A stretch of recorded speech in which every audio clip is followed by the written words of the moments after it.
Assalamualaikum warahmatullahi wabarakatuh. Perkenalkan, nama saya Bos Nazar Kurema Ronaldo dengan NPM 17754023. Di sini saya akan mempresentasikan hasil laporan praktek kerja lapangan di PT Usaha Jaya Putra, yaitu di Kabupaten Lampung, Provinsi Lampung.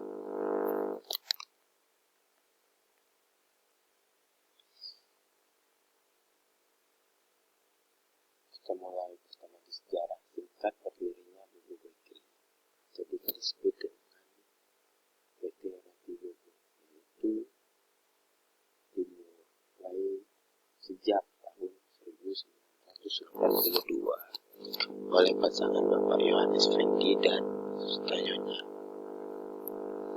Lalu Lampung adalah tempat pertama berdirinya pabrik roti Bubu. Pabrik roti Bubu berkembang di Lampung dan semakin banyaknya peminat roti Bubu di masyarakat. Pada saat itulah pabrik roti Bubu berpindah ke Jalan Pagar Alam, yang dimana pertama berdirinya yaitu pada daerah Walau.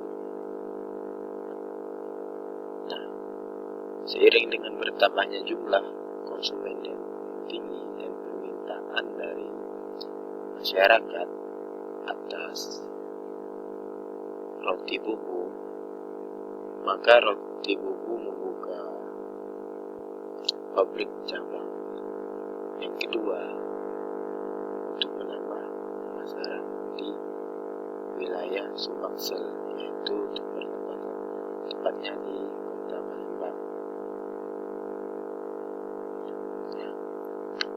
Pembuatan roti Bubu dimulai dengan sistem manual untuk awal pertama kali pembuatan. Selanjutnya pada tahun 2000-an, Bubu Bakery berkembang menjadi industri modern yang pembuatan rotinya menggunakan mesin teknologi tinggi yang diimpor langsung dari Eropa, Taiwan, dan Jepang.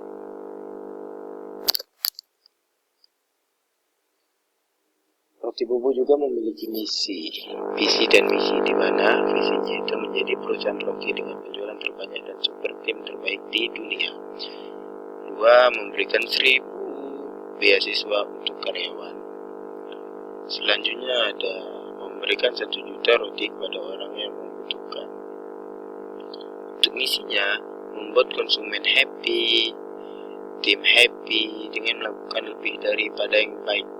Kultur perusahaan yaitu cepat, di mana cepat itu yaitu cekatan, cepat mengerti, pintar dan benar melakukan sesuatu. 2. Perhatian, yaitu peduli, selalu periksa kualitas 2 kali.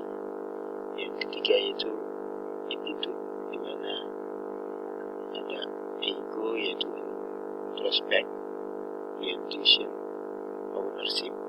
Selanjutnya ada BEC yaitu blend, vision, complete.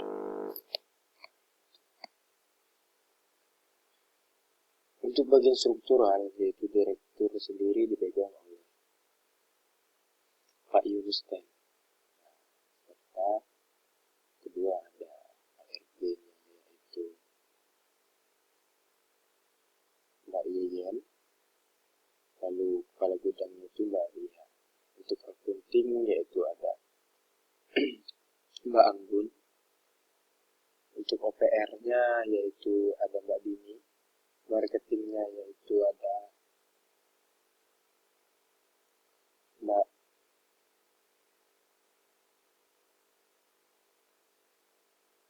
Windy.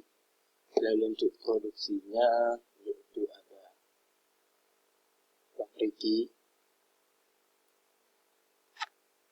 Begitulah.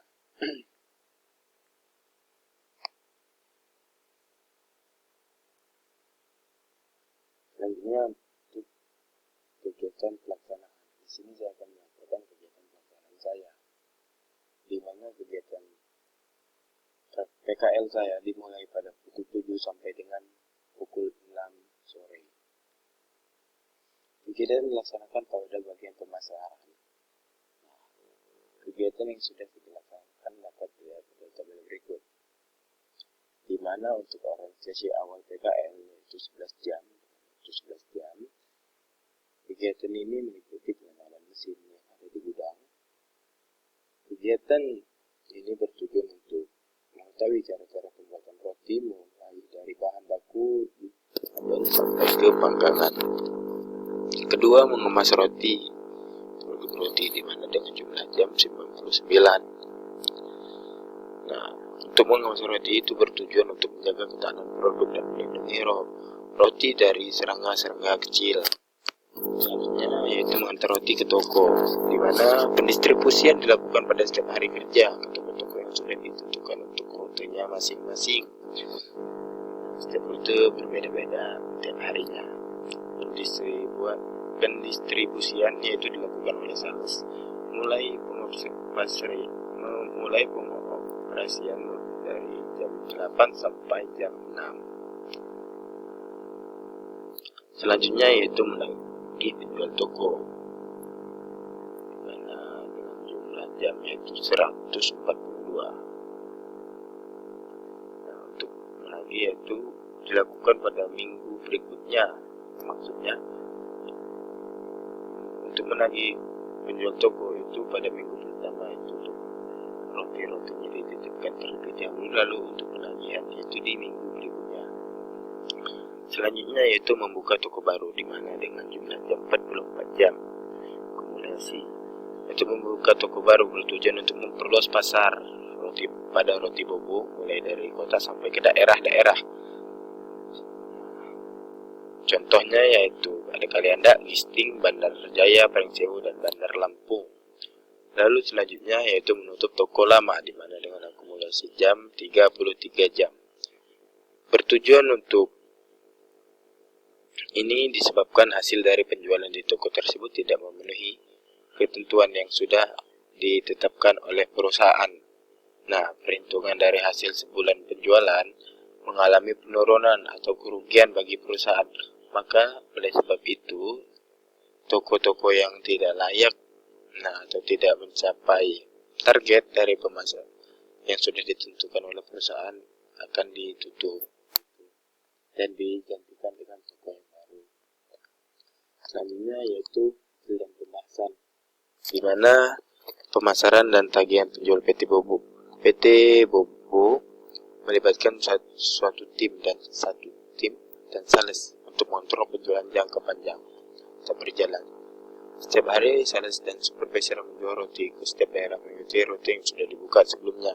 Yang membuka yaitu supervisor sendiri, dengan tim-tim lainnya atau dengan sales lainnya. Nah, sales plan ialah menyangkut gambaran jangka panjang dari tujuan, strategi, serta objek dari sebuah tim penjualan sebuah perusahaan. Sales adalah bagian dari aktivitas penjual produk, barang, dan layanan yang dilakukan penjual ke pembeli.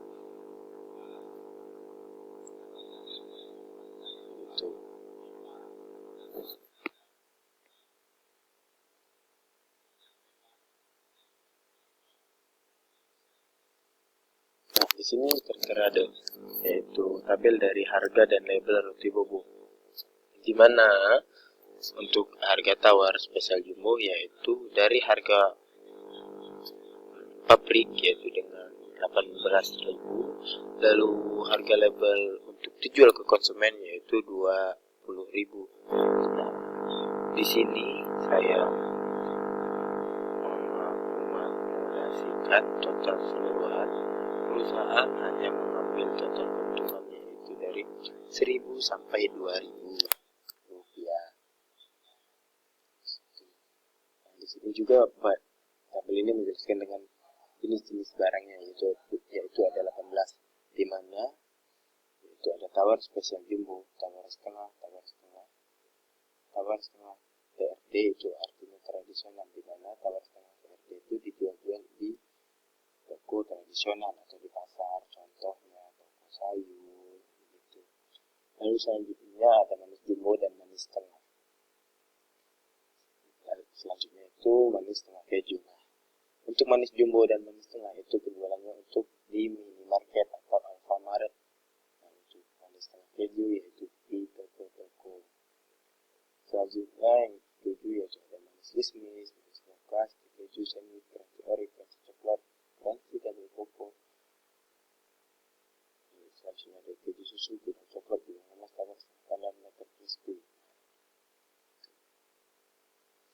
Selanjutnya yaitu kesimpulan dan saran. Dari hasil kesimpulan, pertama yaitu pemasaran dan tagihan penjualan di PT Pusumi Cahaya Anugrah melibatkan suatu tim dan sales untuk mengontrol penjualan jangka panjang hingga berjalan. Kegiatan ini dilakukan pada saat penulis melakukan bekal bersama tim sales yang mengatur pemasaran di lapangan. Setiap hari sales bersama tim bergerak mengirim ke daerah yang sudah dipetakan. Setiap hari rute yang dijangkau berbeda-beda, mulai hari Senin sales berangkat ke rute Brondong, Selasa rute Kalenda, Rabu rute Kota Agung, Kamis rute Bakery dan Purworejo, Jumat rute Palas Kalenda, Sabtu rute veteran membawa lebih veteran atau Bandar Jaya, di mana dalam tiap minggunya sales membawa lebih dari 500 item per hari dengan harga jual yang bervariasi.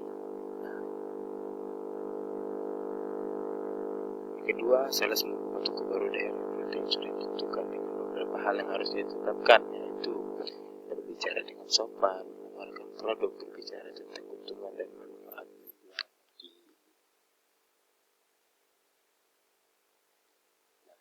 Selanjutnya yaitu ada saran, di mana saran dari saya itu penulis sadar dalam melaksanakan kegiatan praktik di lapangan ini masih banyak terdapat kekurangan.